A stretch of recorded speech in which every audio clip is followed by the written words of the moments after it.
My name is Volodymyr YERMOLENKO. I work for Internews Ukraine, Ukraine World and Hormatske TV. And I'm very glad to introduce our panelists. It's Petras AUŠTREVIČIUS, member of the European Parliament. It's Victoria Bucataru from Moldova, Executive Director of the Foreign Policy Association of Moldova. Victoria, thanks so much.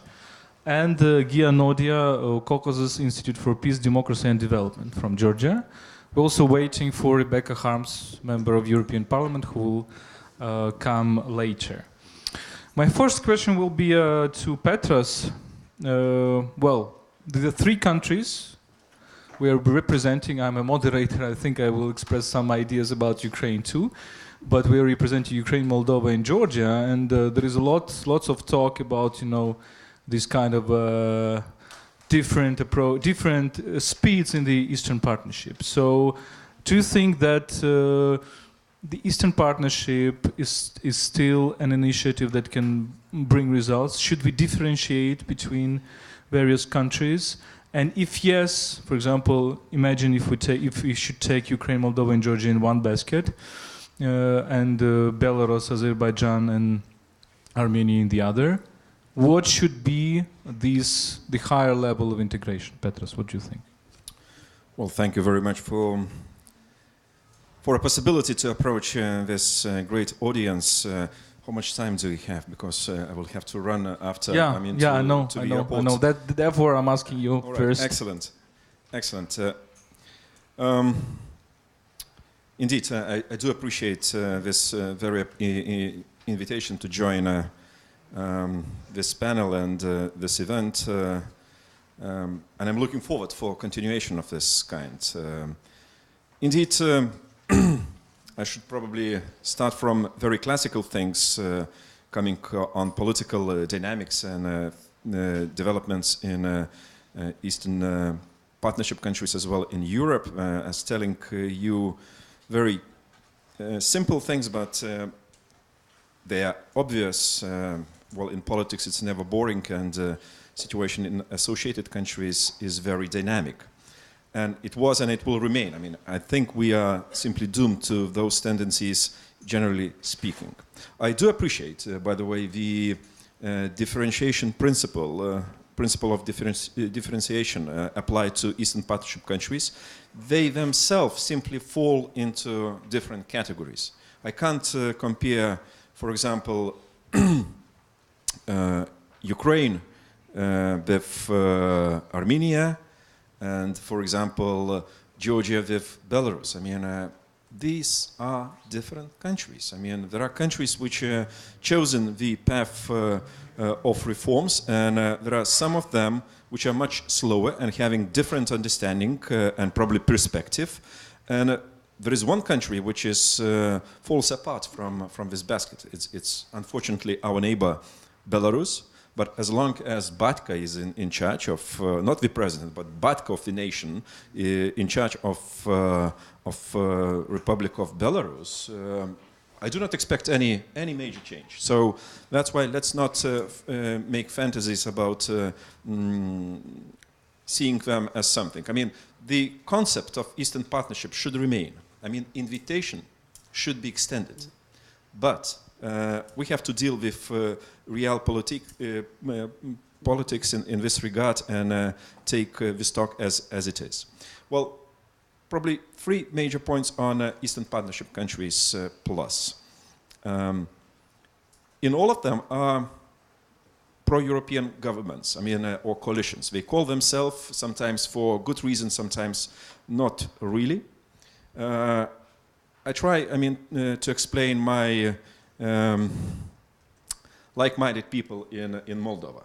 What is the difference between pro-European government and the policies they implement? I mean, I would rather look at deeds, not words.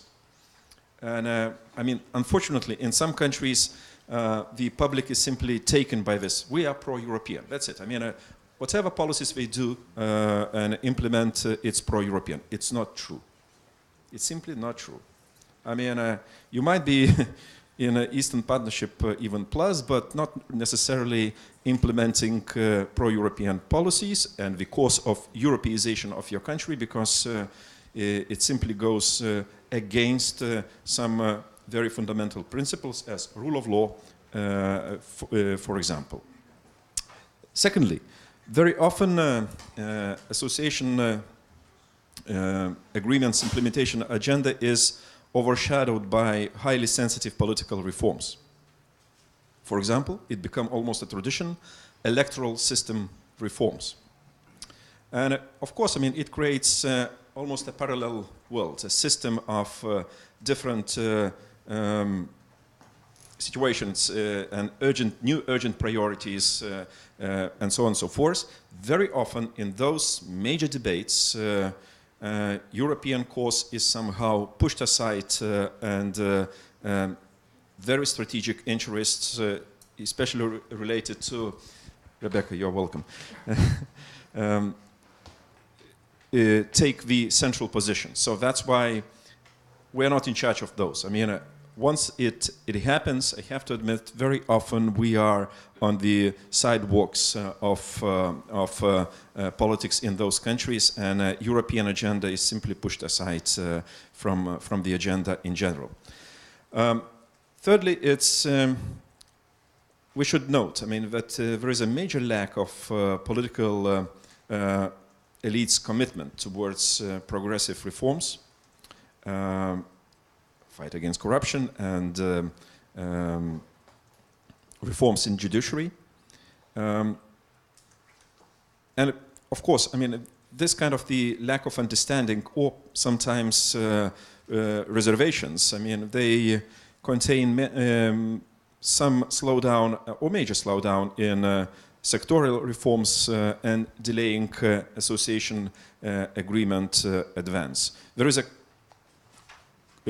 direct correlation between association agreement implementation and those reforms. I would rather agree with the previous speakers who had advocated full implementation of association agreement as somehow inevitable stage in approaching the European Union aspirations and perspective. Well, I think it simply must be done, especially in a perspective we see for the time of being. I believe we are still able to maintain association agreement implementation and our cooperation on all those issues, since once we pronounce association agreement, I mean our cooperation. I mean, those countries can't be let going alone, and we can't be just referees raising scores and making some comments. Well, association agreement, to my mind, will be and should remain a motivation, major motivation, especially in short and medium term. Maybe not in a longer term. We should offer something more in this regard. Maybe especially after 2025, when a new wave of enlargement, I hope European Union is serious. I mean, once it made it clear and declarations are already issued, so then we will have to react somehow. But in between, all right, I mean, we probably not very optimistic about customs union. We saw certain limitations and constraints, but energy union, lots of things to be achieved and reforms to be continued. I appreciate lots of good starting achievements in Ukraine, in Georgia and Moldova, but it's a whole market for new reforms and something different. Digital market or digital union, not mentioned not once. As simple example as it is. Once I am calling from Brussels to Vilnius, and I compare the tariffs or rates. I give a call from Kiev to Vilnius. You know how much difference it is? 100 times. 100 times. I pay a bit more than 1 cent, euro cent, calling from Brussels to Vilnius, and from here it's €1.12, 13 cents. It's too much. I mean, come on. If we want, as Nokia pronounced, connect people, we should be connecting them. I mean, not separating them even by tariffs. So in this regard, again, digital union is something, and probably Eastern Partnership countries sometimes might overtake even some member states of European Union in this regard, because not everybody has same understanding about digital market possibilities and perspectives. But anyway, with this, of course, I'm very optimistic about having political union between of us. All right? It's inevitable. Of course, political union will come with the association, perspective recognition, and further steps. But I think all our efforts should be really linked to achieving this one. And with the political union, imagine we might jump on defense union. It's not a fantasy. In defense matters, although I'm very critical about the European Union's involvement in common foreign security policy instruments application, especially in case of Ukraine, where we should bring and do much more, especially having regard to the Russian aggression against Ukraine.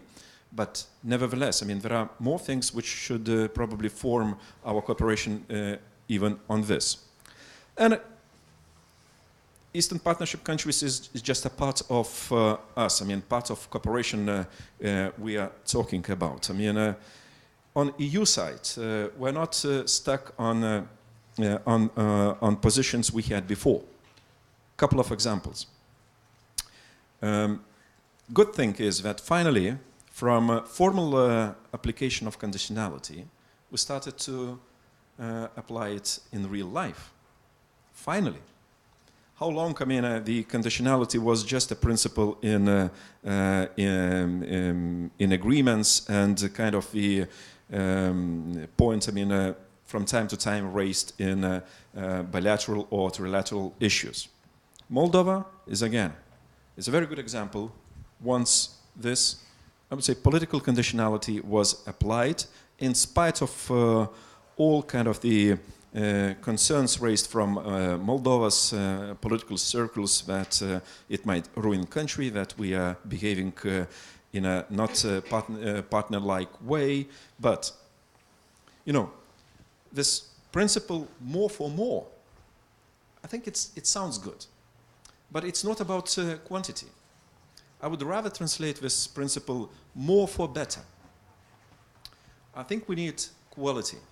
Quality in reforms, not just having laws being stamped and issued by the national parliaments, but we need laws being implemented. I mean, transformed to many results the public is looking for, and we expect for this. So that's why conditionality and to be used more often. I know it's painful. It always raises certain risks for kind of blockade in our relationship, but nevertheless. Secondly, look what happened recently in the European Parliament.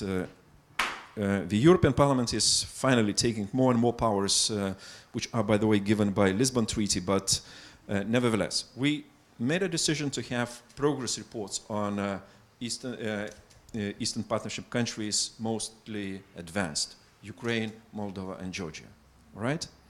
And I think it's great. Why it's great? Because, I mean, you know, what does it mean? I mean, we have debates in the European Parliament about those countries, finally. Not just short mentioning, not just receiving your high officials into our seatings, but it's something more substantial. We finally have documents based on which we might have certain conclusions being made or comments provided. Now we are in a pipeline to issue first reports on Eastern Partnership countries. In October we might have the second debate in Foreign Affairs Committee, and hopefully in November we might have this debate and approval at plenary in Strasbourg. Again, you know that candidate countries are having annual reports with these strategic papers in general. I mean, it's agreed and it's given. So now, with this kind of novelty, we are simply comparing, I mean, bringing those trio closer to candidate countries, and I hope the reports will be as positive as possible. I'm not sure in all cases, but in some reports I think we might be more positive than critical. So I appreciate this indeed, and we have to look what we can do more in order to keep this issue of Eastern Partnership on agenda, because there is no secret that there is a competition for attention. It's clear. I mean, Western Balkans now are given much more exposure in European Union's agenda, and I'm looking forward for strong comeback of Eastern Partnership Plus countries in this sense. And thirdly, which is an important element, probably looking at political agenda, both Eastern Partnership countries and EU is going to election campaign periods, starting from Georgia. Then we have, in fact, Moldova, Ukraine, and finally European Parliament's elections in May next year. Well, what kind of the change it will bring? I hope that in Eastern Partnership countries, those elections will not change the commitment for further reforms and implementation of association agreement. But in case of European Parliament's elections, what we could probably foresee, I don't want to see it happening, but nevertheless, we have to be realistically minded. I think more cautious enthusiasm for enlargement. I mean, even national elections produce such tendencies, one after another. And I'm very much afraid that it could be again some attempts to bring review of EU policy line towards Russian behavior and Russian Federation in general. How much it will be a part of reality, we will see. But nevertheless, I think we should be looking at this with open eyes. And finally, since I am rapporteur on Moldova, a couple of words on this particular country. Indeed, I mean, during this term in the European Parliament, we saw quite a change towards Moldova, unfortunately. You remember, in 2013-14, this country was called as a shining star. Now, I mean, if you look at papers concerning Moldova, you might see even description as a captured state, ruled by oligarchs and so on and so forth. It's indeed, from appreciation to concern and criticism, it's something. I mean, it's probably too much during such a short period of time. But once you look at reforms in Moldova, what comes, for example, time period 16-18, in some cases we are really appreciating findings as what comes to banking, financial sector, administration reform. We might find deregulation, we might see some good examples and our support words added to this. But again, after comma we go with long line on political, judiciary, fight against corruption, and so on and so forth, where we see indeed more promise, sometimes too much of promise, but no real change. You know, some politicians in Moldova try to present us, I mean, look, we are well advanced on economic reforms, give us high rankings in this regard, but on democratic stage or democratic criteria, they are less advanced. So that's why I think it's simply not fruitful, I mean, to compare two things. I mean, country is not made just from economy. Market economy is important, we know it, but with no major political and democratic criteria, it will be just called a market. The European Union is not just a common market, it's a political union, and we're looking at each and every country having these two different and even more components altogether. So then in 2017, it wasn't easy, right? Momentum of conditionality, it was raised. We signed a common agreement between the Council, Commission and the European Parliament. I remember how much time it took to debate with people from Foreign Trade Committee, which saw just trade, budgetary support and macro-financial support. They didn't see political and democratic criteria, but we have convinced them, I mean, to look at Moldova as a serious country, as a partner, with whom we should have a very comprehensive relationship. And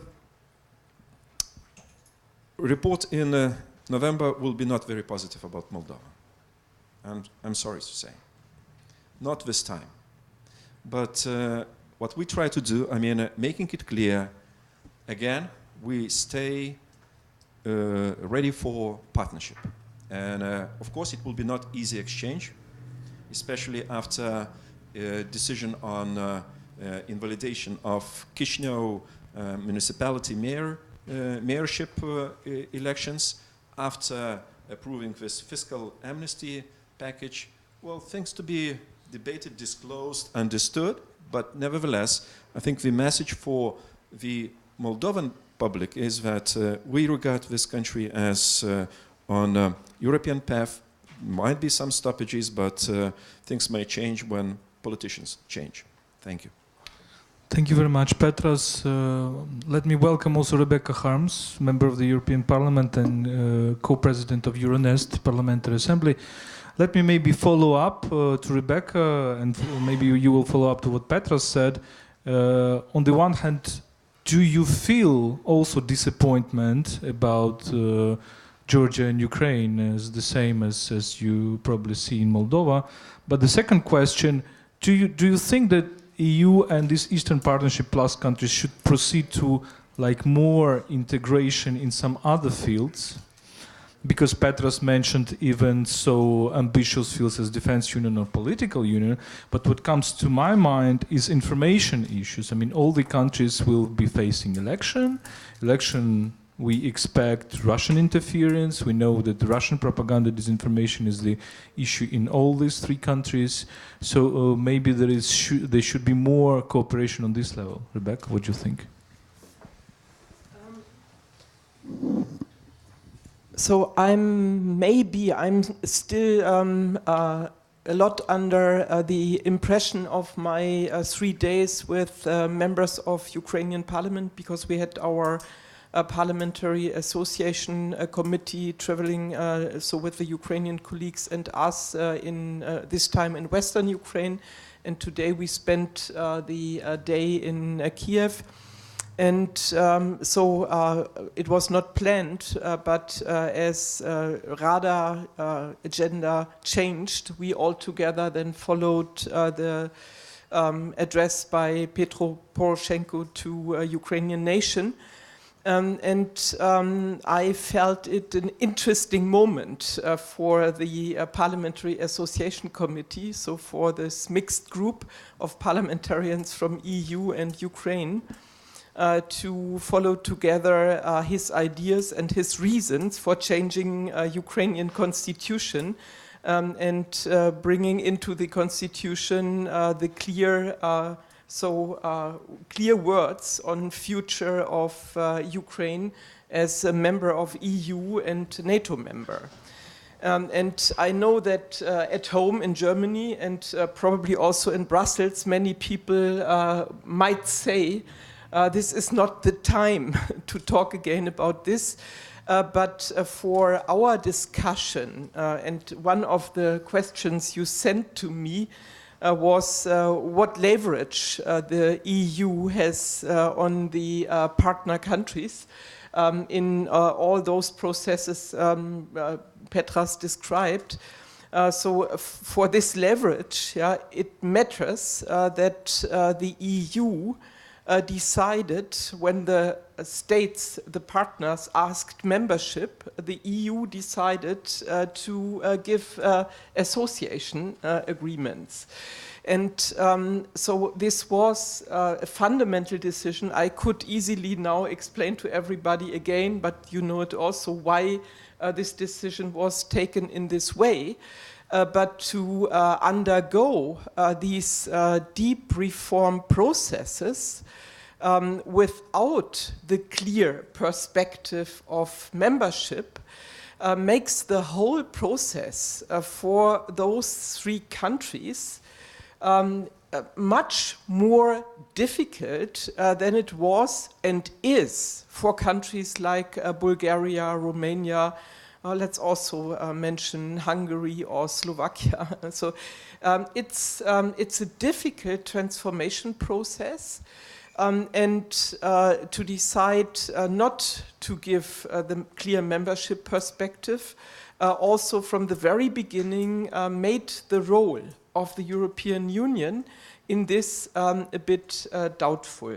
And I think, so for the 10th anniversary next year of the Eastern Partnership, it will be very decisive how the EU is going to deal with not only evaluation of progress or obstacles or also steps back, but how the EU will be able to deal with the future and the description of the future perspective. And Petras has mentioned the importance, the growing importance of security issues and security cooperation among the EU states. In this context, is even more important to discuss on what is for us the future of our partnership with especially with the three countries now associated to the European Union. And I think it would be too easy to only neglect the wishes of a more promising future for the partner countries. It simply doesn't work. I know it better from Ukraine, but I also understand it better and better after every visit, for example, to Georgia. Moldovans claim it, but I'm right now of the same opinion as Petras, that the citizens of Moldova, they have to deal with a government which does everything to create doubts on the future of the good relations we already believed to have and the good developments we all believe to witness. The second issue I wanted to touch, also related to the questions you gave to me for this panel, concerns the question whether EU is losing as soft power. And it's very much related to what I said before. If the EU wants to be a soft power, then the EU must be very reliable as the soft power, and must also use all the means the soft power has. And so in Ukraine, we learned many lessons while applying. So after occupation of Crimea and after the war, the Russian war against Ukraine and its Western ambitions in Donbass started and occupation in Donbass started, we made decisions on how to use instruments of a soft power. So we increased diplomacy towards Russia and also stood with Ukraine, and we accompanied this with economic sanctions and personalized sanctions.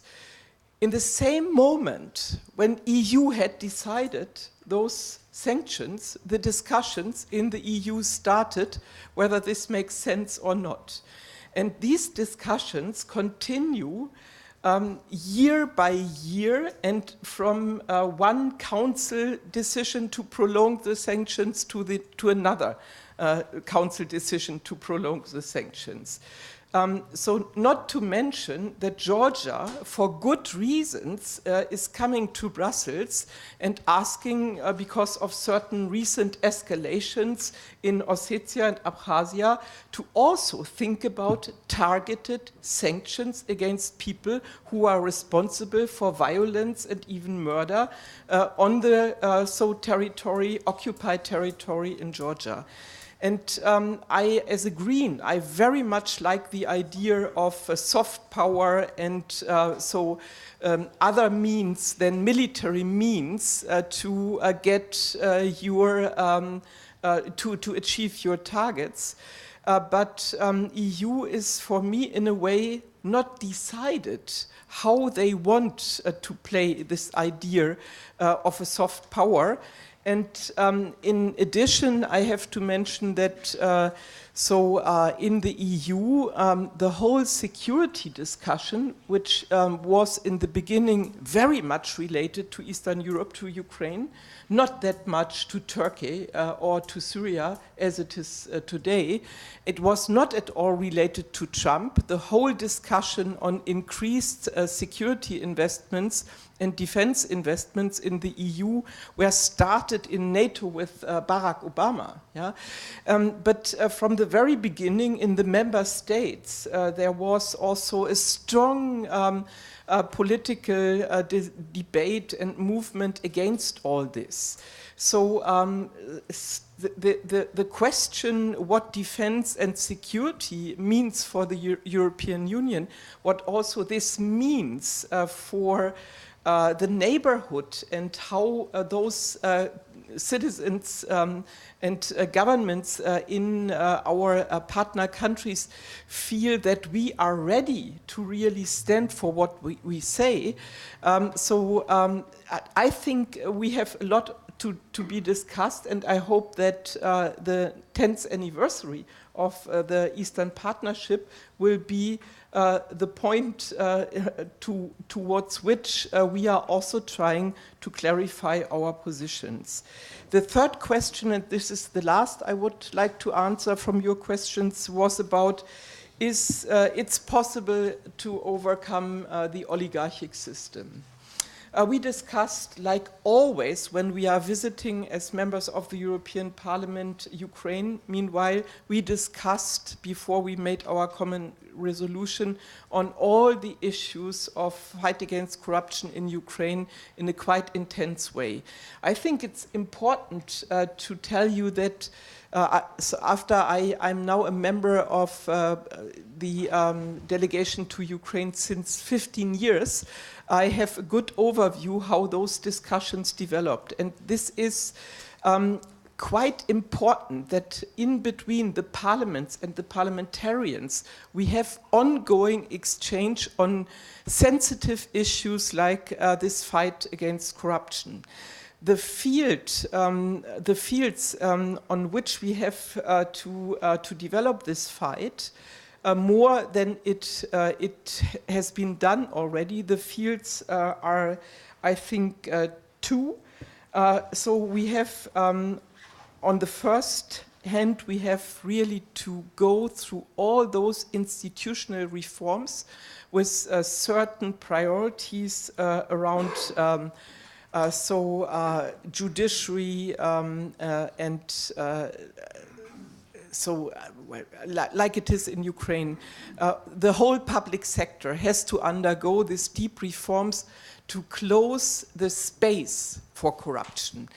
These structural reforms are probably the most important thing to do. They are very complicated. I'm sure Petras has mentioned it also. But they have to be accompanied by also actions and systematic work by which we show that there is no impunity for those who are ongoingly participating in high-level corruption. Therefore, it's, for example, very important that in Ukraine, these three institutions, independent institutions to fight corruption, have been, based on law, started to work. No, two have started to work. Another is under creation. It's the High Anti-Corruption Court. It's the prosecutor SEPO office. And it's NABU, the National Office to Fight Corruption. Other countries in the East, in the partnership could learn from this, but they can also already learn that creating these institutions is not the guarantee to be successful. Because from the moment on, one institution is losing independence, the whole system of the three independent institutions cannot function as it should function. I can tell you that I'm convinced you can win the fight against corruption and you can end the oligarchic system, but it needs the deep will in the partner countries to win this battle, and it needs, on the other side, then also the dedication of the European Union to ongoingly follow what's going on, intervene with the means we have, and as we did it twice already, to stop our macro-financial assistance, for example, in cases where we see that the agreements we made on progress in the institutional reforms, the agreements are not kept. Thank you very much, Rebecca. I think we will continue this topic, the EU relations with Eastern Partnership countries, but let me now address our partners from Moldova and Georgia. And in the topics to this discussion, we have one very interesting topic, is the EU relevance and place ahead of the election. Petras already mentioned the period of elections we are entering, first Georgia, then Moldova, then Ukraine. And it's interesting, maybe I'll start with Ukraine with the very little point. We see for the drop of popularity of current government, of Poroshenko government since 2016, a harsh drop, but in my subjective opinion, it didn't yet turn into, Euroscepticism. Although we have all those new populists arising with Eurosceptic anti-Western messages, like Rabinovich, like now Medvedchuk, like opposition bloc, etc. That, of course, they're targeting the West, but they're mostly targeting IMF, for example, like Rabinovich, right? Not exactly the EU. The EU criticism is about, specific issues like wood ban. We see Mr. Lashko is very active on such channels as TRK Ukraine, etc. But I think we cannot exclude that this whole disappointment of citizens about the government, which is, I think, mostly related to the drop of welfare, can, in the near future, translate into the drop of popularity of EU vector. So far we have public opinion, which still majorities on the EU side. What's happening in Georgia and Moldova? Can you give us a picture, Victoria? Yes. So good afternoon, everybody. Thank you very much for giving me the opportunity to talk about Moldova. I think that I have a really hard task here because Moldova is not anymore the shining star of the European Union and the success story of the Eastern Partnership. But to be sincere, I think that we have to acknowledge the fact that Moldova was the success story of the Eastern Partnership, because during a short period of time, Moldova managed to start a very complicated reform process. And at the moment, we have a visa-free regime. And we were the first country in the Eastern Partnership countries to receive this visa-free. And I think this is why we can still call Moldova as a success story at some point. But of course, I cannot deny the fact that at the moment, we see, unfortunately, from my personal perspective, a very dramatic decrease of democracy, and also what we see disengagement of the authorities on the European path of Moldova. I do believe that the European pattern of development is the only one that Moldova has to follow, because civilizational choice, this is the one, we don't have another one. And we, well, at least I'm representing the civil society, and a big part of the civil society is still engaged in trying to push the government and to push the authorities to comply with those engagements, with those commitments that they have done under the association agreement.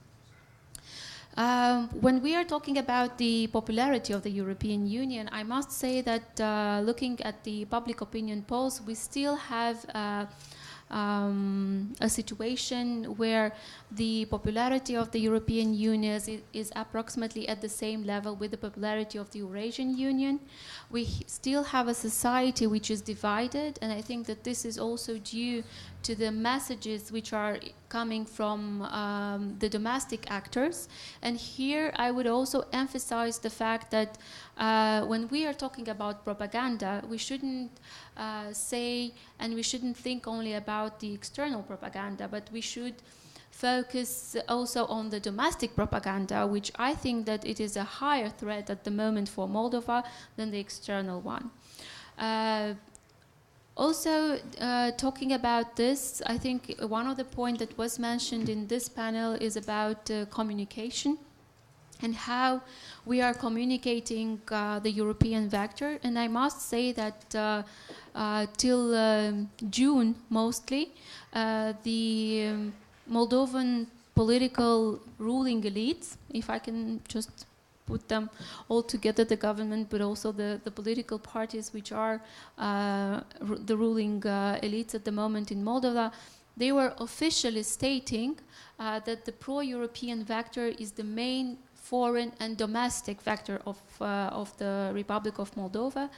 After the resolution of the European Parliament on July 5th, but also the other situations which took place in the relationship between the European Union and the Republic of Moldova, the seizing of the macrofinancial assistance, turned the messaging of the ruling elites inside the country. So if till now we were the main foreign and domestic foreign policy and domestic policy vector was European Union, now the messaging is that domestically we are pro-Moldovans, but of course we are still maintaining the European path. I see it as a big issue. And not because the message was changed, but because this makes the messaging about the European Union very confusing for the population. And we have to concentrate on the population more. Till now, we were trying to encourage them to think about EU as one of the main partners of the Republic of Moldova. We were preaching about how important EU is for us and why we have all these advantages and how they will materialize after we will pass through a very difficult reform process. classes. And now we are saying, okay, we are focusing on our own needs, and after that, it means that we will do our homework, and if EU will be okay with that, then maybe they will give us a membership perspective. So I think that this messaging is not really good, even though this is a messaging which the ruling elites decided to accept during the election campaign.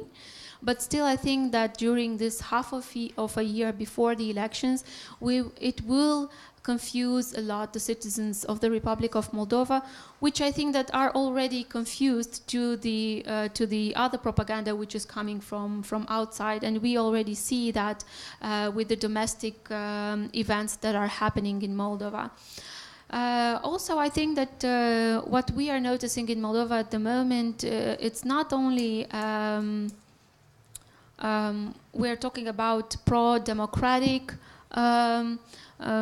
attitudes, but I think that we are noticing at the moment also another trend, which is a pro-autocratic movement. As you maybe heard about the fact that we have Ilan Shor, who is now one of the key stars of the Republic of Moldova. He's very popular among a certain class of the population. He's giving away presents. He's doing a lot of infrastructural projects, and in this way he is gaining a lot of popularity. But I see it as a great danger, because these are populistic messages, but they are at some point strengthening the autocratic system in the Republic of Moldova, and I see it as a domestic danger which we have to take into account. If I know that we don't have too much time, but I would just like to focus on one more thing, because here and today and also yesterday we were talking about what the European Union commitments should be towards the Eastern Partnership countries. We were talking about the membership perspective. You know, we already understand that there is a fatigue of this membership perspective for the Eastern Partnership countries. But what I would like to ask the representatives of the European Union, and what I consider to be very important for the population now more than ever, is to have a very clear vision from the part of the European Union on how they want to engage with the Eastern Partnership countries. Even though the membership perspective, maybe it's not something that they could do at the moment, taking into account all the situation, the internal situation in the EU, but also in the region. But I think that there is a clear need for a vision on the Eastern Partnership countries. And I said it before, and I would like to say it again. The Russian Federation, they always had this clear vision. As I mentioned, the Russian Federation never gets disappointed. What we see in Moldova is that people consider that the European Union got disappointed in the Republic of Moldova, and maybe there is not the same level of engagement, although this is not the reality, because we do have still a lot of assistance, development assistance for the Republic of Moldova. We do have another type of messaging from the part of the European Union, which is mostly directed to people needs, to the people interests, and less to the government. But still, I think that there is a lack of understanding what is the vision of the European Union towards Moldova and towards the Eastern Partnership countries. And I think that this is needed, and this is something that we would expect at the 10 years anniversary of the Eastern Partnership platform. Thank you. Thank you very much, Victoria. I think we need to let go Petras because he has a flight. Thank you very much for participation. I think what Victoria mentioned is very interesting, is this idea of a fake European integration, I would say. And Petras also mentioned it as well. The idea that some Eurosceptic forces can be masked as pro-national forces, and this, pro-national discourse, and we see that also in Ukraine sometimes. Even go back to Medvedchuk years, which probably will repeat, but with this idea of movement of Ukrainian choice, which was actually a Russian choice. Gia, what's happening in Georgia? How you can describe the the situation with the discourse about the EU integration. Okay, is it working? You hear me? Yes, yes. Yes, wonderful. So, you said Ukrainian choice is really Russian choice. We have Georgian march, which is, we say, really Russian march. So there are some similarities there. Now about, one of your questions was about whether EU is relevant in Georgia. So I would say that EU is highly relevant in Georgia, and it is good news. But maybe it's also the best news about Georgia, because not everything is good news about Georgia. To sort of expand of my point, I would speak a little bit about fatigue, because it's also the last, I am the last speaker on the last panel. Maybe it's kind of appropriate to speak about fatigue, because some people are falling asleep anyway. But it will not be about enlargement fatigue, because we are fatigued to speak about enlargement fatigue. We don't mention it anymore. We're bored with it. But I would call it beacon of democracy fatigue, or frontrunner fatigue, or fatigue of being a frontrunner. And why it's a problem for me? Because I am frequent participant of international conferences. And so I travel to different countries, and then I go back to Georgia, and from this kind of to and fro, I get some kind of cognitive dissonance in a way. Because when I travel to international conferences, and I say for last 15 years at least, so it covers periods of 2 different governments, I'm usually congratulated on Georgian reforms, of how good things in Georgia are. Now I come here and she bows to me saying how wonderful you are in implementing DCFTA. Yes, that's how we started our communication on this particular conference. And you know, some years ago Ukrainians were saying, oh, you are our model, we should be like you. And some Russians sometimes said, and now this morning Mike Emerson says that we are the best not only in these 3 DCFTA countries, but we are also better than most countries of Western Balkans, which are, you know, considered generally candidate countries for joining EU. So all these kinds of compliments, and my self-esteem sort of boosted. I look down also as participants from some other countries, things like that. And then I go back to Georgia, and I take part in discussions in Georgia, and everybody said, oh, there is no hope, we are going to hell, things are so terrible, you know. And I sort of get confused, you know, that's how it is. And so here, 2 days ago, I was at a conference in Tbilisi, in Georgia, and there, you know, we were talking about Georgian democracy, and research of some friendly think tank in Georgia was presented, which was an expert survey, and this expert survey showed that most Georgian experts, like certainly more than half, closer to 2/3, think that democracy in Georgia is declining. It is on the decline. There were a few who said that it's getting better, but majority says that it's on the decline. And if you look at, you know, average people in general surveys, more and more people from one survey to another says that a country is not going in the right direction. So the number of people who think that we are going in the right direction declines, and the number of people who say we are in the wrong direction going up, and I think it's critically high. How many percent?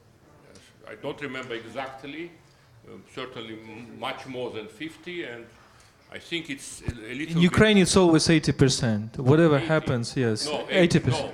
No, but in Georgia, like 5 years ago, most experts said that we are ascending in democracy and things are getting better. And I mean, the same expert, according to the same survey, survey based on the same methodology, and also regular people said that we are going up and things are getting better. So this is kind of, you know, mood is so different. And also Freedom House recently in the last report said that Georgia is somewhat declining in democracy, which made government angry and said that you are biased. But when they saying, where the same organization was saying that you are getting better, they were not biased. So, so that's more or less our dynamics. So in reality, I mean, everybody is biased, including me, I think, especially because Georgians think I am very biased, but I think I am very objective, of course, that's different. Sure, yes. Yes, so in my opinion, but also if you look at different ratings when it comes to democracy in particular, we have been the same for more than 20 years. A little bit ups and downs. So our road is like this. So sometimes it's getting a little bit better, sometimes it's getting a little bit worse. Governments change, styles change, many things change in many different areas, economy, corruption, etc., but the nature of political system more or less stays the same. So if you look at this, and sometimes after another revolution or change of government, there is great euphoria that now will be better. It continues for several years, and then, you know, the mood starts to decline, that no, we are getting worse. It's more or less cyclical, it continues for a long time. So that's kind of general background of the situation. But, and then I'm saying that the EU is very relevant and will, it's important actor and it's important influence on us. So that creates some kind of paradox. And we are also front runners. I mean, we are shining stars. In the region, of course, we are. We have been beacon of democracy for 20 years. And we are, our star is even brighter because countries around us become darker. Thanks to Mr. Erdogan. I mean, 10 years ago, Turkey was considered better than us in democracy. Now there is no competition. So we are certainly the best. Luckily, since May, Armenia also is becoming a star, which is very, very welcome development, because after all, our government has some competition, because there is some kind of democratic momentum there, so we cannot be totally convinced that we will be the best whatever happens, right? So it's changing. Now it was confirmed here that we are a big star also within the DCFTA, but Petras reminded us that several years ago it was Moldova which was a great big shining star, and then something happened to them. So I'm not sure we will always stay this kind of great star in that area. I hope we will, but we cannot be too confident on that. Now, why is it so? Why is it so that we are so wonderful in from the point of view of European integration, but nothing really changed substantively in our political system generally? And people still believe that our courts are, you know, subservient to government, and people are not still sure that even if government is unpopular, which it already is, I think we can change it through elections and things like that. Okay, I think we have two conditions. We are guided by these two conditions on two states, which may be both described by the word dominant. Our political system, I believe, can be called a dominant power system or dominant party system. So governments change, but then the same system is recreated. There is one single dominant party or group, whatever, team. In Georgia we say team, headed by one really powerful individual with charisma or money or whatever, experience or wisdom, whatever, but everything depends on the decisions of this person who has this team around him or party around him.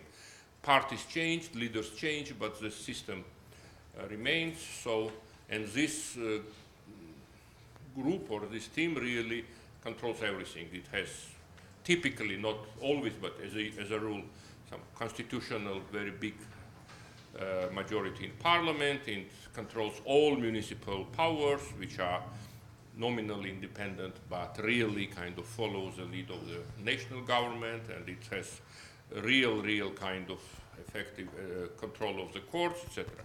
So that's kind of dominant system of some dominant group, which continues so far. But on the other hand, we have this kind of good domination, let's say so, which we like. We have this dominant political narrative of Europe and West generally. We are pro-Western. We have this West. We go to the West. We want to be like the West. The only way we can say about that Georgia succeeds if it succeeds as a European country, and this is also dominant and has been stably dominant again for many years, and it survived many changes of government. It survived war with Russia. It survived many things. So we can say that it's really stable as well. And I think that's kind of two main features of Georgian political life which balance each other. On the one hand, we, for whatever reason, I think it's some kind of structural, I don't know, cultural, economic, societal reasons, we are inclined to creating this kind of dominant party systems and trust some one single great heroes whose names may change, but they still continue to be great heroes. But on the other hand, we want to be like Europeans. We want to have democracy also like Europeans have.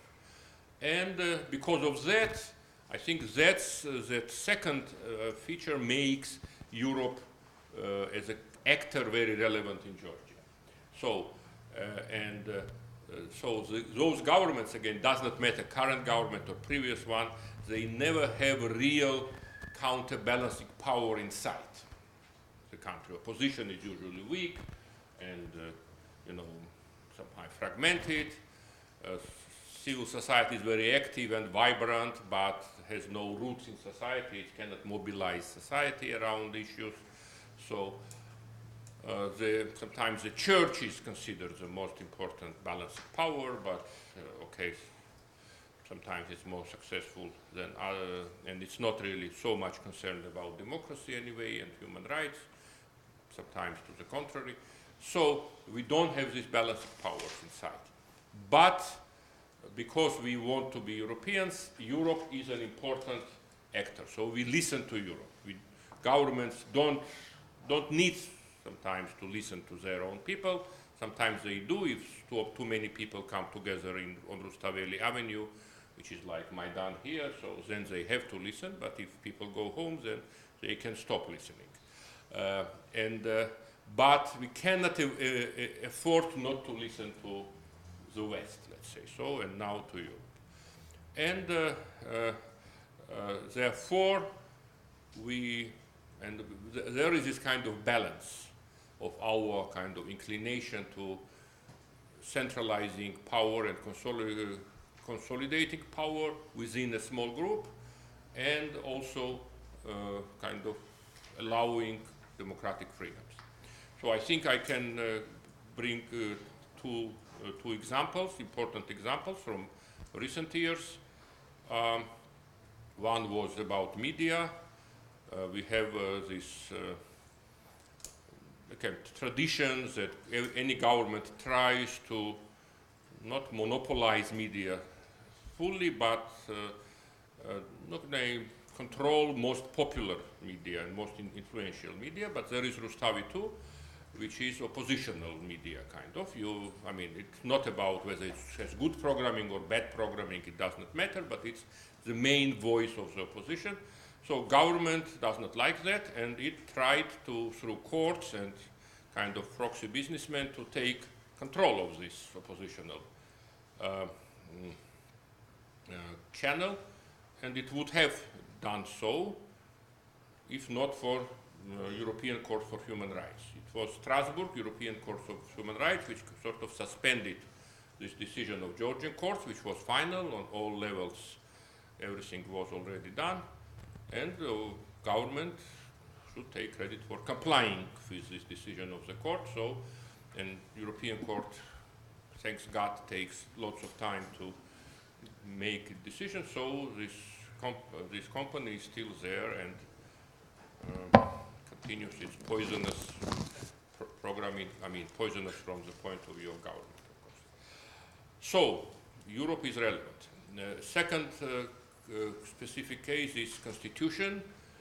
Last year we had another overhaul of constitution. It's another of Georgian traditions. If you are a new government, you change constitution, especially if you can. And now this government has more than 75% of votes in parliament, so it can.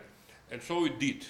And again, I don't say whether these amendments were good or bad. Some of them were good. I think some of them not so good, I believe.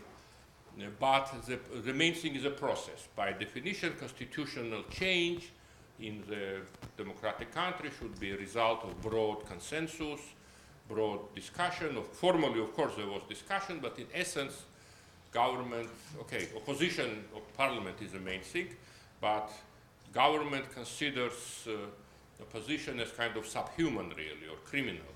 So you not legitimate opposition. Sometimes they say directly, you cannot be legitimate opposition because you are criminals. So, of course, they are not legitimate partners for discussion. And others also, voiced some NGOs, some opinions, and they were more, usually they addressed much more politely, but again, the government, I mean, the ruling party, rather, parliamentary majority did not really feel like it has to listen to them. But the real counterpart in discussion during this constitutional debate was Venice Commission. Venice Commission you cannot ignore. You can ignore opposition, you can largely ignore civil society organizations, but Venice Commission is a legitimate counterpart in constitutional debate. So government did listen to Venice Commission, they did actually change some certain quite important things. So it actually changed constitution in a certain way, but then it changed it again once more, which was a little bit strange way to do it. But anyway, it changed it once more and to the better, because it wanted to, it did take into account recommendations at Venice. We did not believe everything that followed Venice Commission or everything, but it certainly did not ignore it. It made some changes. So that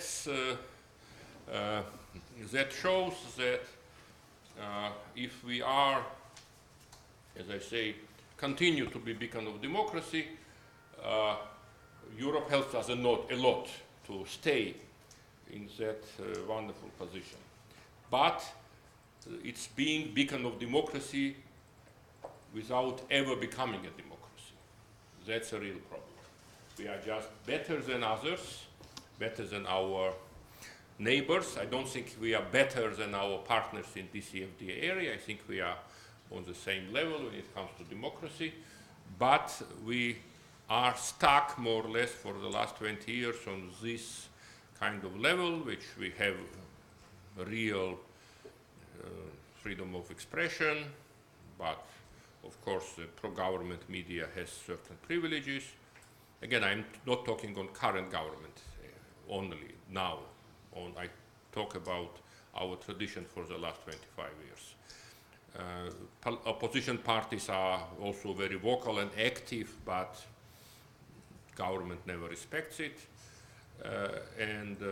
There's again civil society, which actually fights for many issues, but it cannot really mobilize large public support for them. But sometimes they are listened to because they are seen as extension of the West in a way.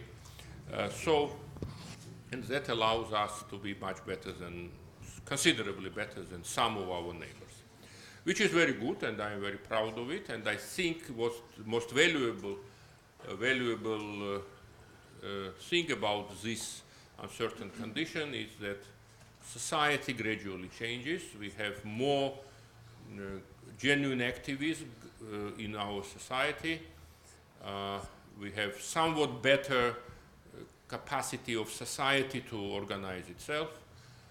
Okay, we are economically growing more or less for the last 20, 25 years. So all that, I hope that it will accumulate and maybe at some point we'll go to some next stage. And I also think that Europe will be very important in helping us to go on that next stage. Thanks. Thank you very much, Guy. I think we can pass to discussion. So I invite the audience to ask questions. Please, the floor is yours. Thank you. I actually do not have a question, but I had to come in after this very insightful intervention by Mr. Nodia. It was so good that I almost believed it. But obviously we have very different views on many things. And obviously the speaker is very good, so that you can package it so that you are very objective. But I mean, let me kindly disagree with some of the statements that were made. Not to say, of course, that Georgia's democracy is perfect. Democracy is not perfect. There are many, many faults and the problems and the issues that need to be further worked on. But I would disagree that we should be reserving or we should have some sort of, complex in being recognized as a frontrunner, because everything is comparative. I think healthy competition in this process helps all of us, all three countries. It is to say that, this is the process. This is a very tough process of transformation. None of us is yet there. And there are many countries actually, in fact, in the EU that are not there. And this needs to be recognized. But I think the fact that we recognize that in some areas, some countries maybe are doing a little bit better than others, maybe not perfect, but still a little bit better, this is not a problem. And we should not be afraid or ashamed to do that. We should do that because that encourages change and that encourages improvement. And we should be doing that, I think, without any reservation, if there is room for that kind of recognition. You've mentioned that, Georgia has not, improved in its democracy standards and the democracy is declining. And that is, of course, a very subjective but very legitimate argument to make. But looking at the different, scores and rankings done by different credible organizations, you mentioned one which was critical but didn't mention others that were not so critical. That is also very legitimate, but let me mention those that were not so critical. For example, let's say world press freedom. I was doing some internet search while you were speaking.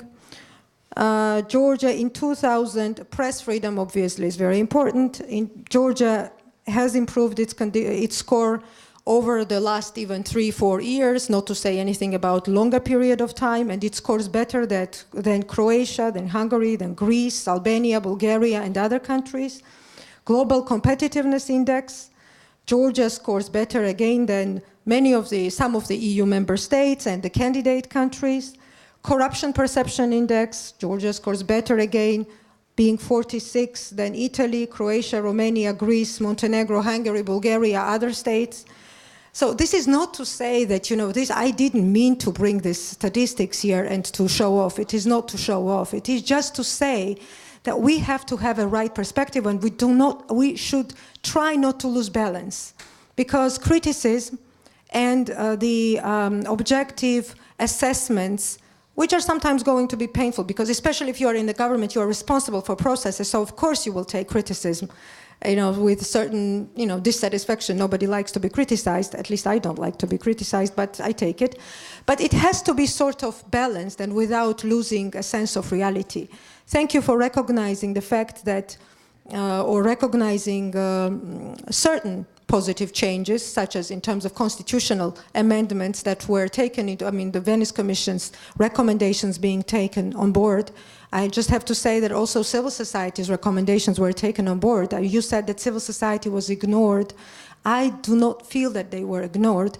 Actually, some civil societies here, maybe they can say if they were ignored, but the thing is that yes, I would have liked to see a better process for constitutional amendments. I didn't like the process, but I also think it is bending it to say that the civil society was ignored. Yes, our political landscape, unfortunately, is too polarized. It is too difficult to, come to an agreement. Sometimes, I mean, we see it in the parliament. We are discussing issues that are not so political, and it should be easy to come to an agreement with opposition, and we don't manage because there is a political, push to not agree with each other, because there is so much radicalization between the different parties that are in the government. So there are certain aspects that need to be taken into consideration. I understand our democracy is not perfect, but let's not lose the sight of the reality when we assess the situation.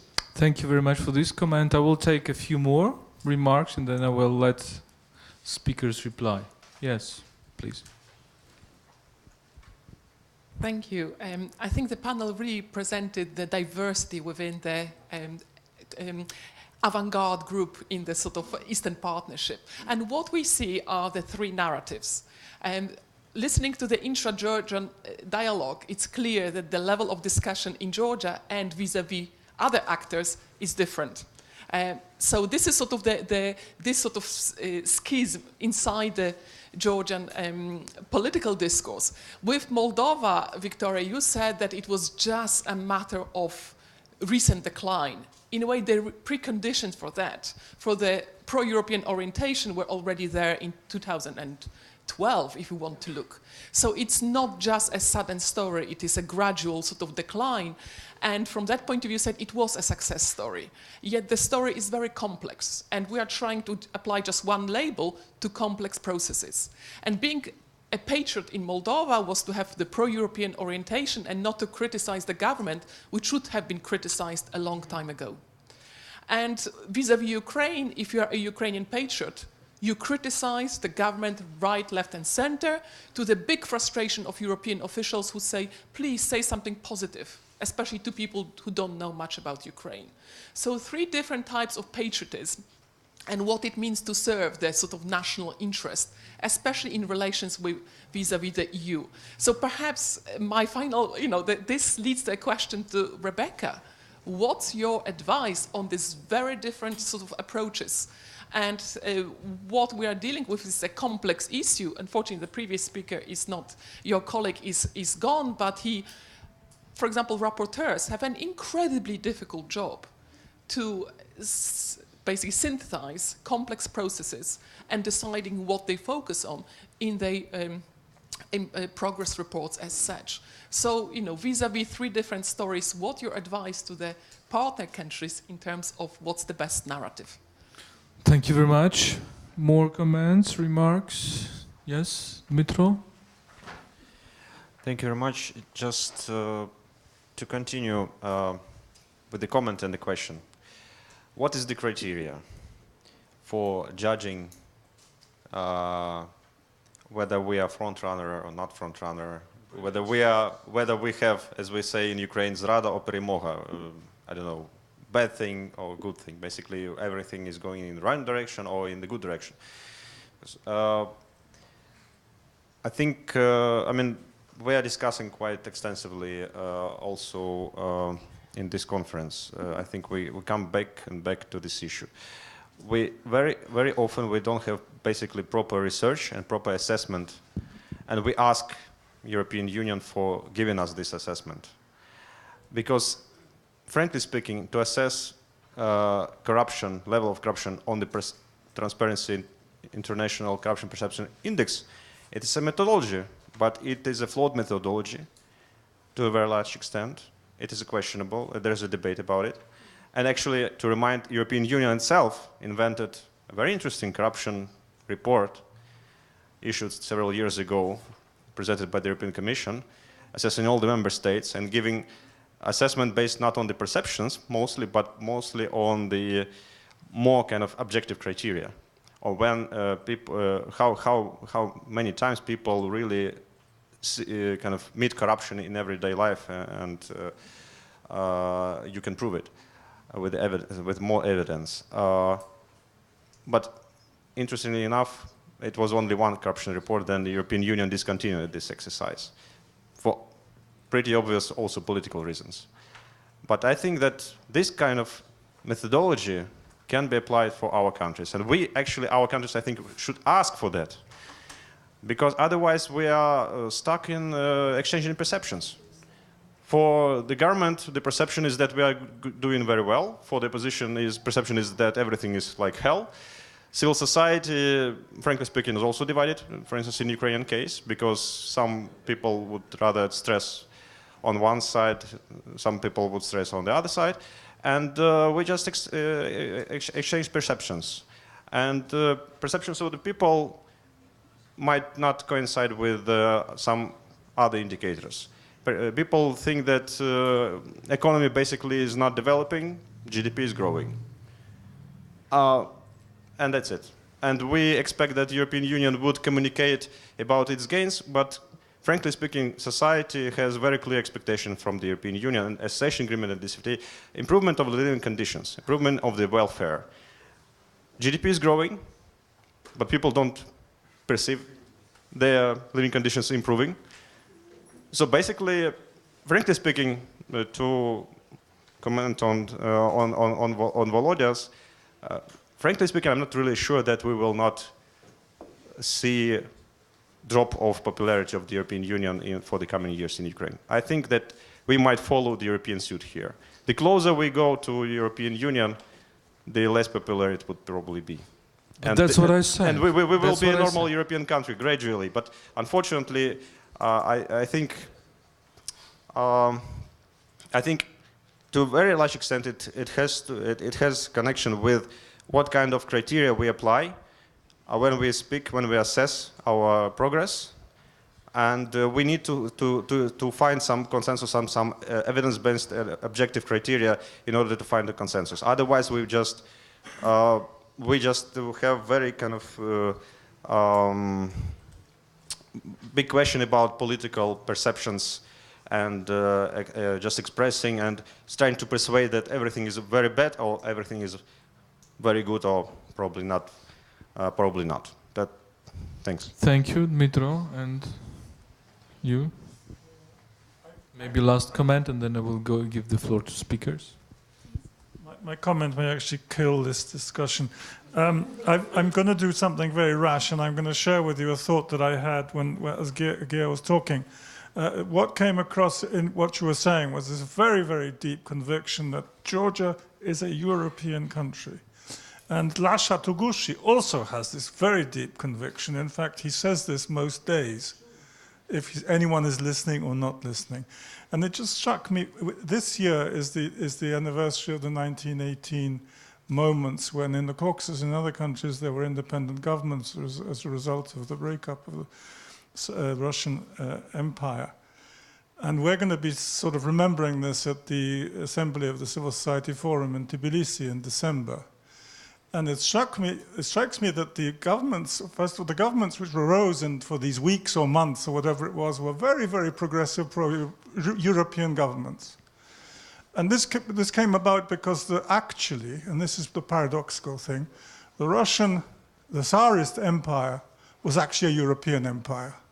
And the Caucasus was part of this European empire. And this is, maybe this is where your conviction comes from. I'm not sure that you want to be told that. But the second factor that was happening at this time, and I hopefully will be talking about this in Tbilisi in December, is that Baku in the Caucasus was a very, very strong, economically strong center of culture and everything else. And this was coming across the Caucasus. And it may be that you and Lasha are the heirs of this very strong European feeling from 1918. I don't know if that's worth mentioning, but we're going to be talking about it in December in Tbilisi. Thank you very much. Thank you. And yeah, I promised one comment from there, and we'll give the floor. Thank you very much. My name is Lasha. I have questions to Ms. Rebecca Harms, and you says that Europe switch and clarify their position next year, if I'm correct. And what should we expect next year? What kind of options? This is my question. Thank you. Thank you. So I think I will give the floor to Gia first. Okay, two brief reactions. One, another Georgian paradox, I think, that Tamar said she was disagreeing with me, but I did not find anything in what Tamar said to disagree with. So that was a little bit, you know, paradoxical. That was I never diplomat. said that I am as patriotic Georgian as others, so I am happy when people say that Georgia is somehow front runner or better than others. I actually agree with them, because I do think that we are front runners, but we are also ambitious people, and it's not enough for us to be front runners in our region. I remember one of our common friends, I mean especially older generation, Iulian Haindrava, said sometimes in late 1990s that when it was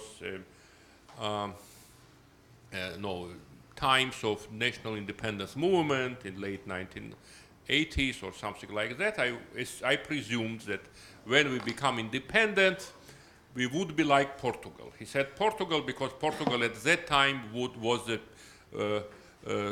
poorest country in the European Union, or EC it was still. So, I mean, at least like Portugal, not immediately like Denmark in the level of development, but as democratic as Portugal. And we are still not. So we are ambitious people, and while we are happy to be beacon of democracy in the Caucasus, we want more. And I spoke from that kind of high standard, and it's not me only. I think Lasha is also an ambitious person. That's football. Let's talk about rugby. That's our game. Okay.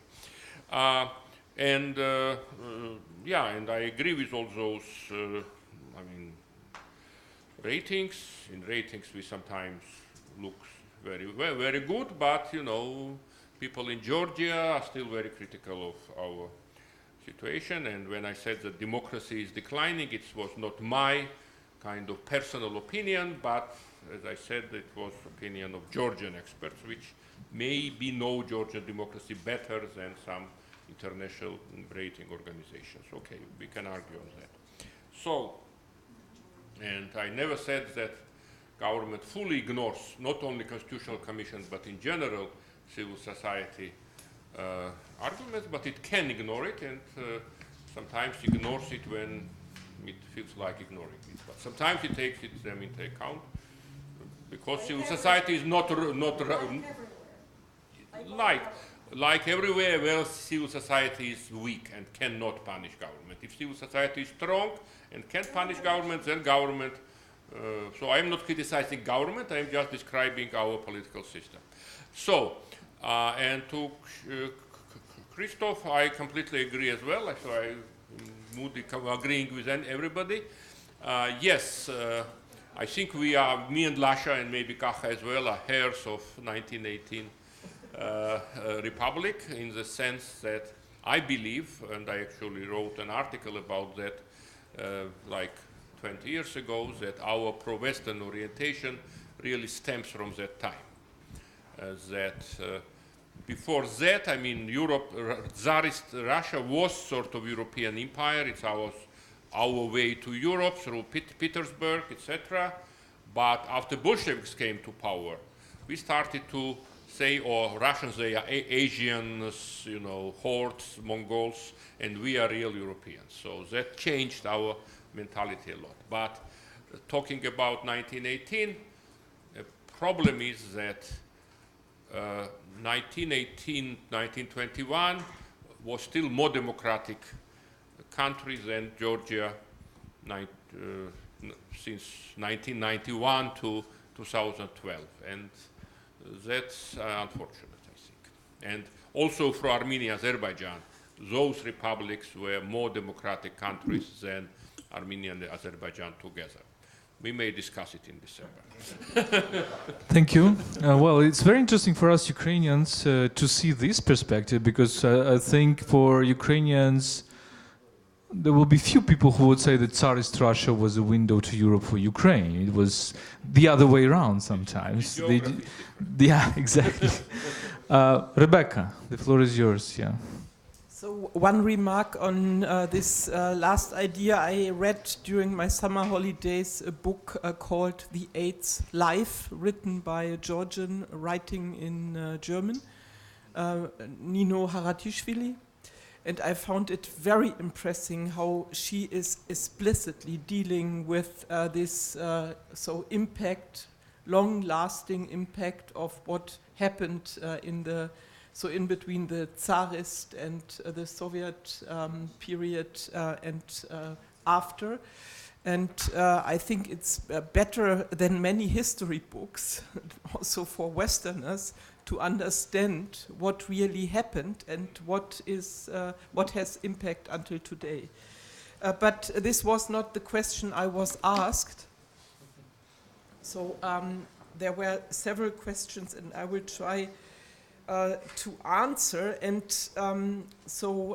the one issue is about the narrative. And so since I feel myself very close to those people in Ukraine who organized the Euromaidan, I feel still very much related to what they wanted to achieve.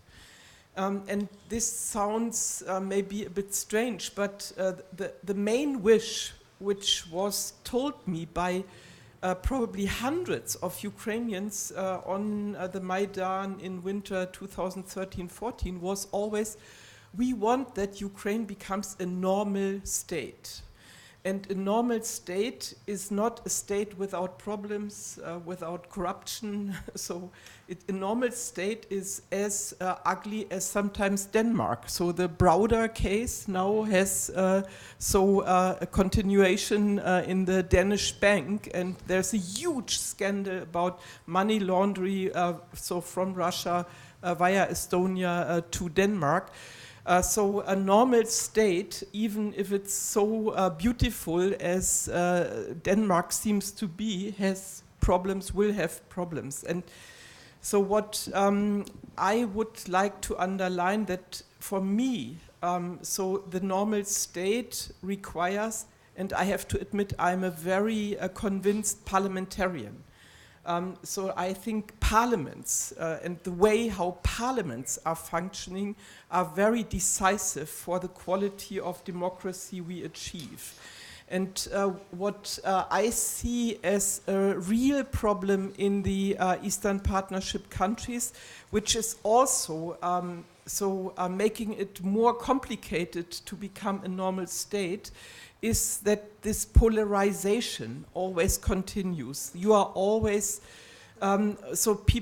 politicians are only successful if they are ruling, and with the ruling power, and everybody who is then in opposition is bad, is negative, is a problem for the country. So, and if the things are changing, it's vice versa the same. And so we see, meanwhile, some similar polarizations in EU countries. This is from my point of view and my experience, this is one of the biggest risks, because democracy, a functioning democracy, is in the end always making compromises beyond one party, or also in the very big issues like the future in EU or NATO. You must make those compromises beyond also a coalition. You need a much wider consensus. And I think so in this context it would be very important to discuss about not only reforms based on association agreement and what can we achieve with the association agreement, but we need more exchange on what for us is functioning democracy, and what is the normal country with all its problems.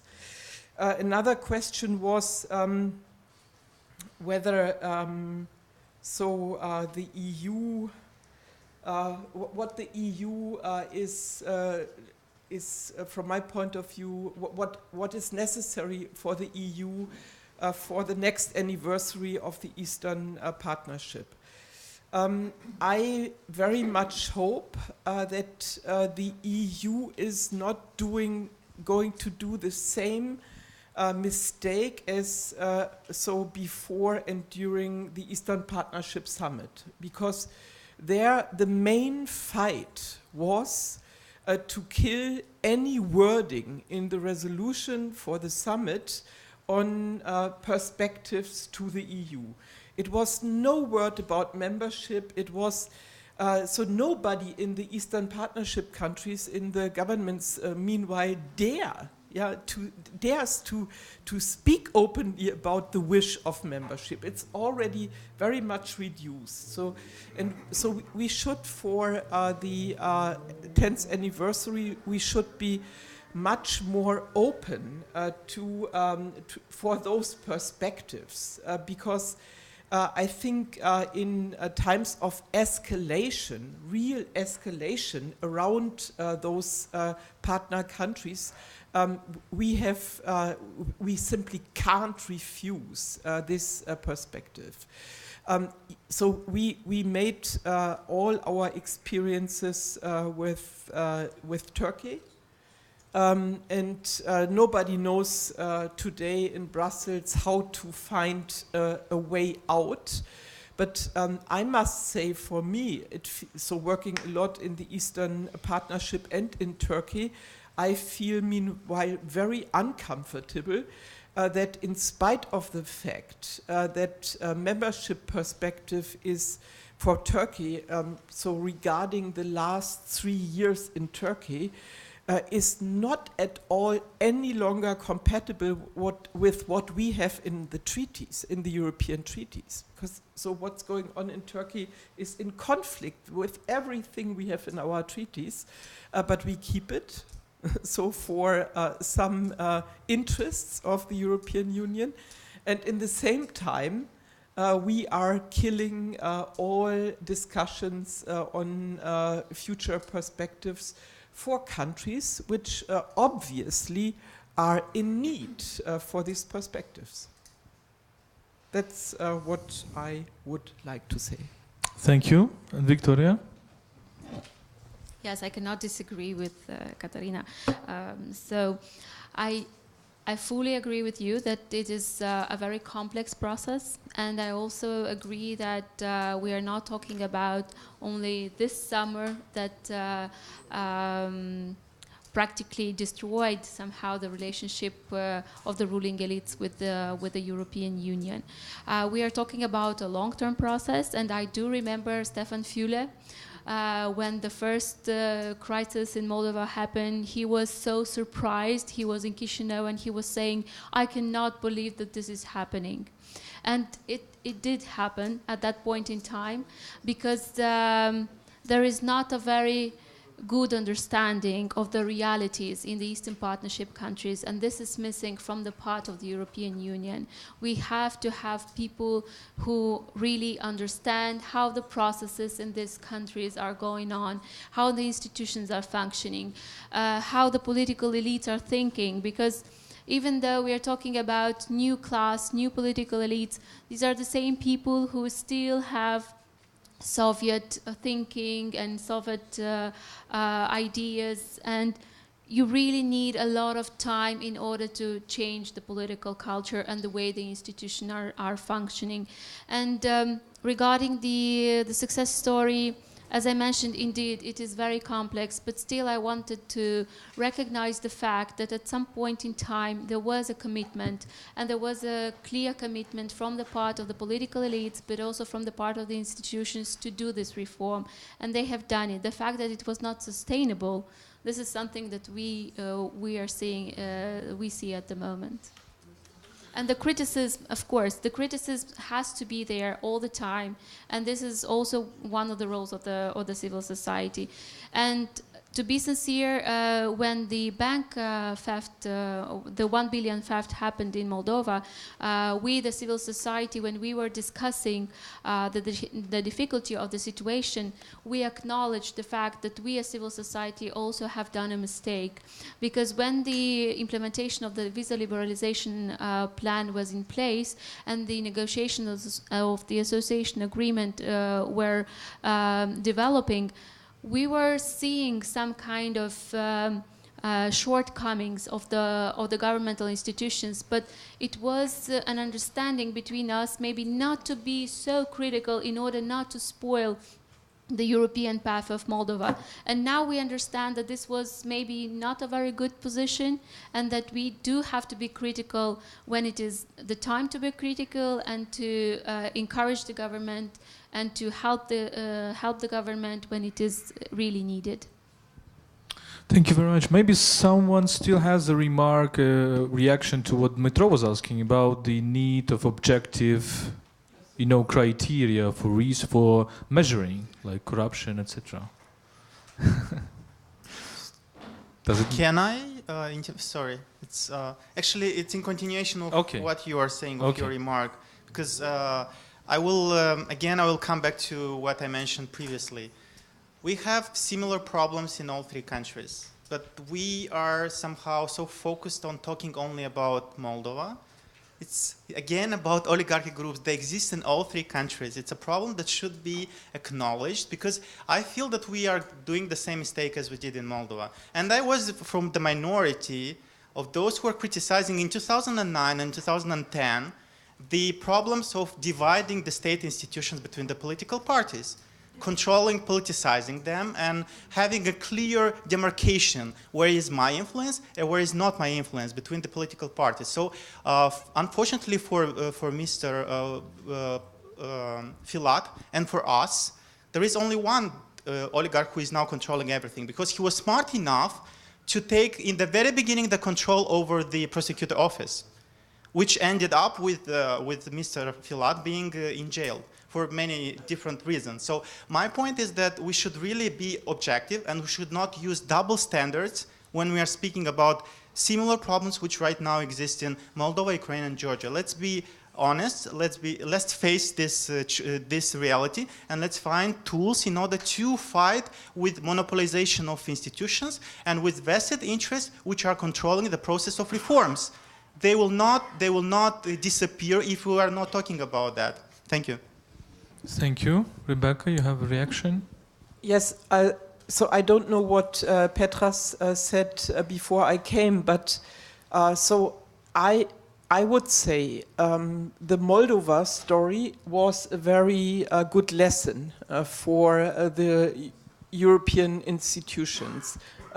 So for the way we are dealing with problems in the partner countries. And Petras, by the way, was among those who protected Moldova in the first round of criticism and strongly was arguing, for example, against conditionalities of macro-financial assistance, and only after recent escalations this position was a united position towards Moldova. But the Moldovan story and this experience that in Brussels we got always the report everything is fine in Moldova, and suddenly everything collapsed in a way. Yeah, this Moldovan experience led to the decision that we started to follow much closer and more carefully what's going on. Especially now in the implementation of the association agreements. And there are also lots of levels on which we are doing this.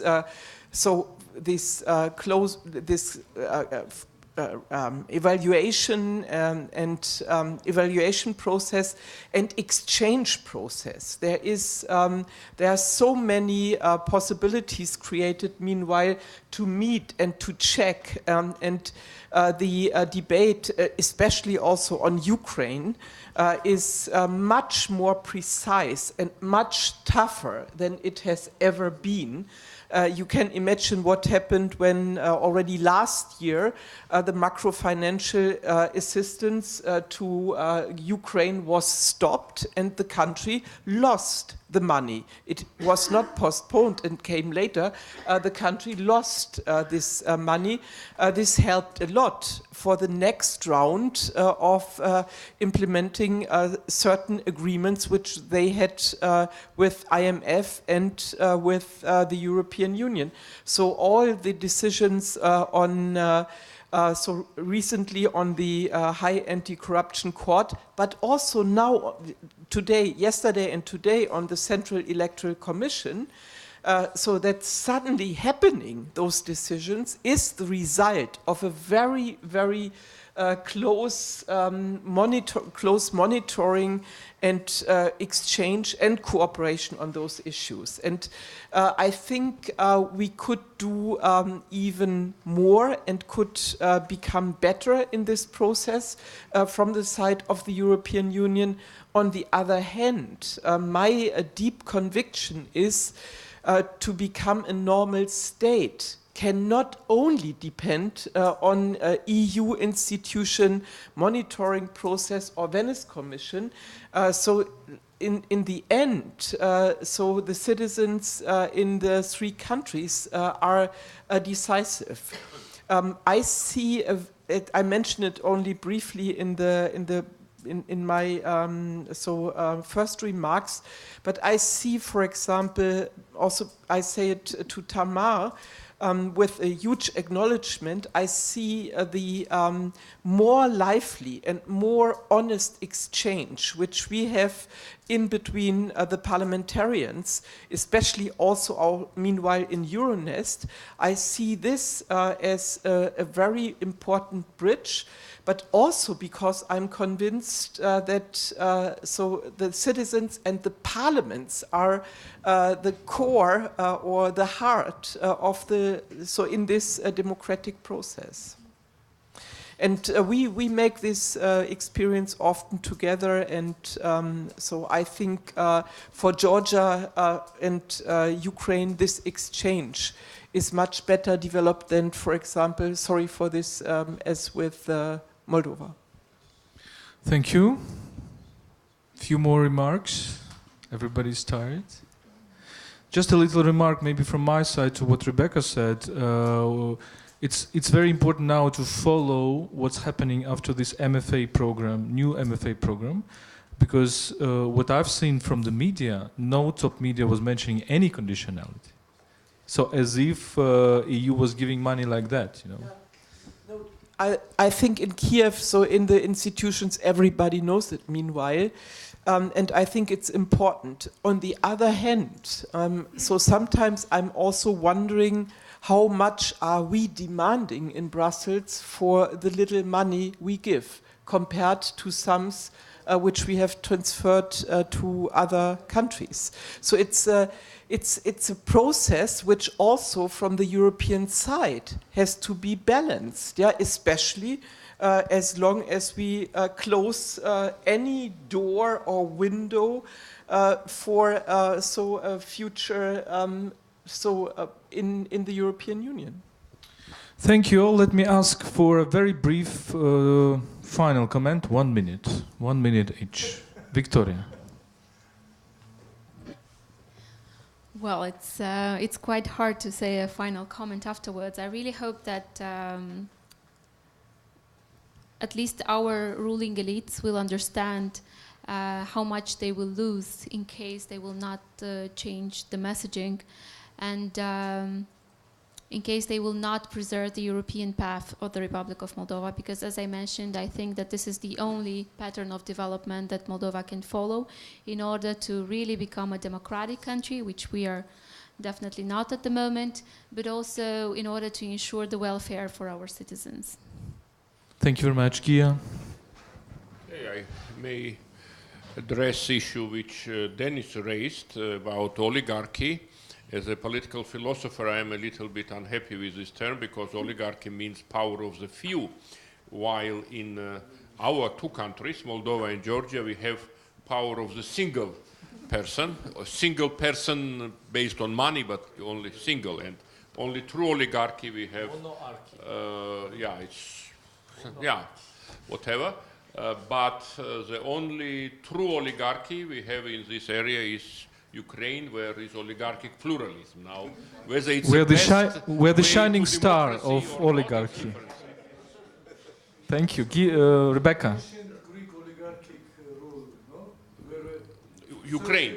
Yes, Ukraine. Yes, absolutely, absolutely. Here they don't have 30. Ukraine was oligarchic since 17th century, so it's fine. No, we have good traditions. Ancient Ukrainian tradition. Rebecca. Rebecca, you have any final wisdom? No. So maybe we continue the discussion in Tbilisi. But I think